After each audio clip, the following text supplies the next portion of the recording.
Hi everyone, in this video we are going to see the summary of the psychological approach to literature written by Wilbur Scott.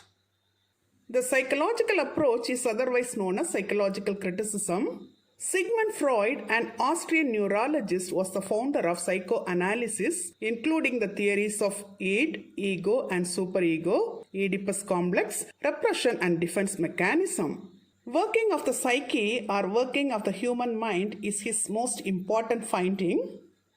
Now let's see the origin and development of psychological approach.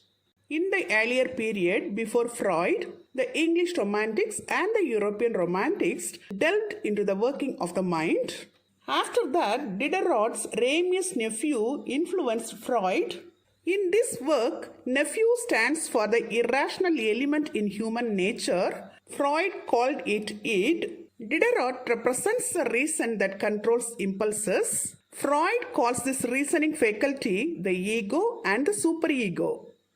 The next one is Rousseau's Confessions. It also influenced Freud.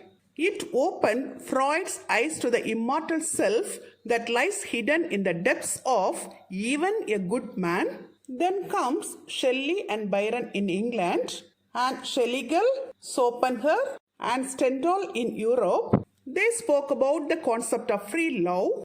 The concept of free love strengthened Freud's concept of libidinous id struggling against the rational ego and superego. Then novelist Death Wish led Freud to view death as man's desired goal. Moreover, Poe's poems about strange dreams helped Freud formulate his dream theories. These are some of the writers and their works which influenced Freud very much. Then Freud wrote many works related to psychology. 3 contributions to the theory of sex, the interpretation of dreams, and Beyond the Pleasure Principle are some of the important works written by Freud. Now let's see the influence of Freud on creative writers. Freud has affected literary criticism in 3 ways. More psychological terms were increasingly used after that. Conrad Aiken wrote a work titled Scepticism, Notes on Contemporary Poetry, and Herbert Reed wrote a work titled Reason and Romanticism. In these 2 works, we can find excess of psychological terms. Conrad and Herbert used psychological tools indiscriminately and injudiciously. They tried to trace erotic motives and meanings in all literary works. Later, this initial interest subsided and the psychological approach to literature appeared very strong and important. Now let's see how Freud has affected literary criticism in 3 ways.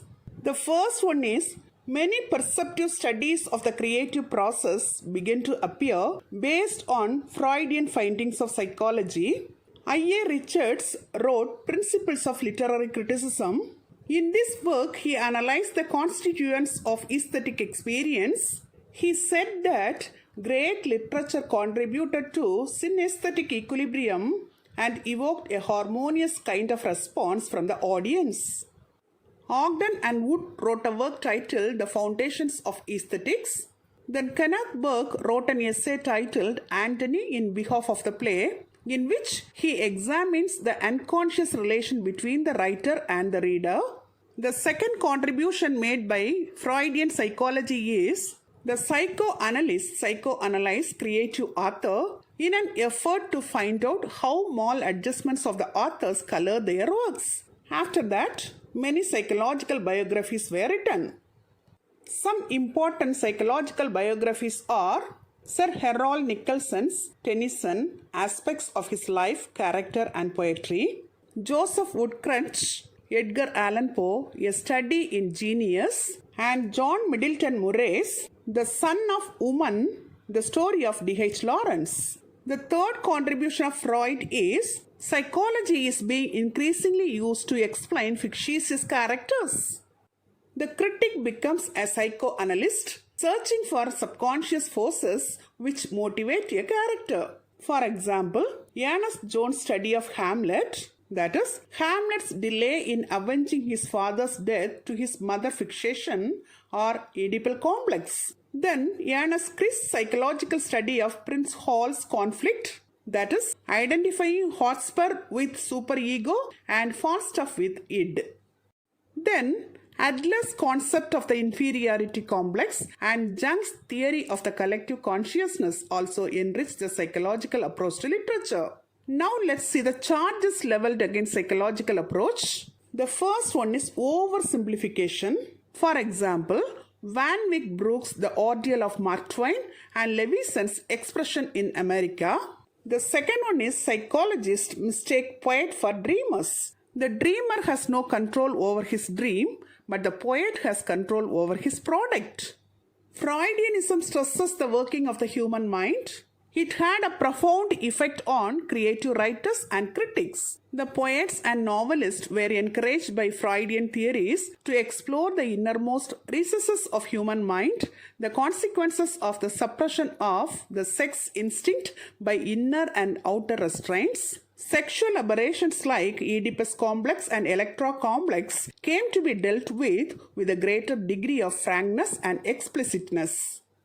The English novelist D.H. Lawrence and the American dramatist Eugene O'Neill began to turn their attention towards these dark areas in many of their works. English criticism has been significantly influenced by the theory of Freud or Freudianism.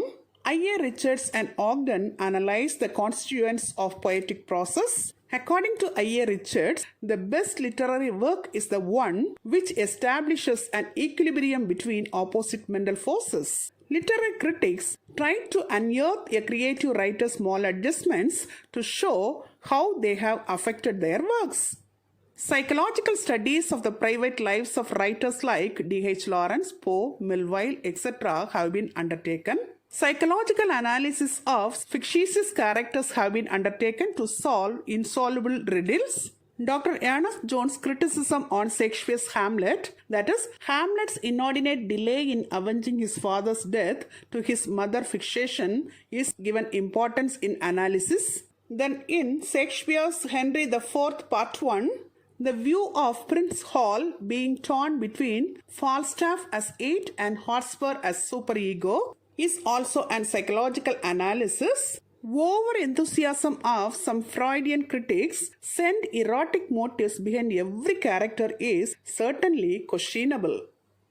In a nutshell, the psychological approach is the application of psychological knowledge to art provides a more precise language with which to discuss the creative process. A second application goes back to the study of the lives of authors as a means of understanding their art. And the third is psychology can be used to explain fictitious characters. Till now, in this video, we have seen the summary of the psychological approach to literature written by Wilbur Scott. Hope you would have understood it very clearly. Thank you for listening.